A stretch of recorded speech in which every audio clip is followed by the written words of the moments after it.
Chapter 10. Woe unto them that decree unrighteous decrees, and that write grievousness which they have prescribed, to turn aside the needy from judgment, and to take away the right from the poor of my people, that widows may be their prey, and that they may rob the fatherless. And what will ye do in the day of visitation, and in the desolation which shall come from far? To whom will ye flee for help, and where will ye leave your glory? Without me they shall bow down under the prisoners, and they shall fall under the slain. For all this his anger is not turned away, but his hand is stretched out still. O Assyrian, the rod of mine anger, and the staff in their hand is mine indignation. I will send him against an hypocritical nation, and against the people of my wrath will I give him a charge, to take the spoil, and to take the prey, and to tread them down like the mire of the streets.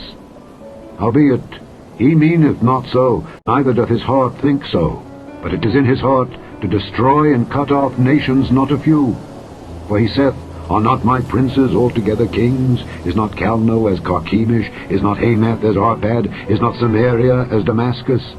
As my hand hath found the kingdoms of the idols, and whose graven images did excel them of Jerusalem and of Samaria, shall I not, as I have done unto Samaria and her idols, so do to Jerusalem and her idols?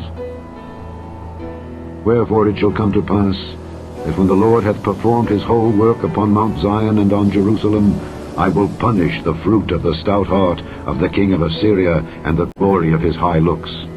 For he saith, By the strength of my hand I have done it, and by my wisdom, for I am prudent, and I have removed the bounds of the people, and have robbed their treasures, and I have put down the inhabitants like a valiant man, and my hand hath found as a nest the riches of the people.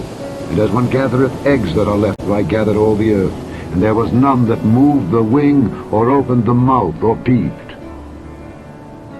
Shall the axe boast itself against him that heweth therewith? Or shall the saw magnify itself against him that shaketh it? As if the rod should shake itself against them that lift it up, or as if the staff should lift up itself as if it were no wood. Therefore shall the Lord of hosts, send among his fat ones leanness, and unto his glory he shall kindle a burning, like the burning of a fire. And the light of Israel shall be for a fire, and his Holy One for a flame, and it shall burn and devour his thorns and his briars in one day, and shall consume the glory of his forest and of his fruitful field, both soul and body, and they shall be as when a standard-bearer fainteth. And the rest of the trees of his forest shall be few, that a child may write them. And it shall come to pass in that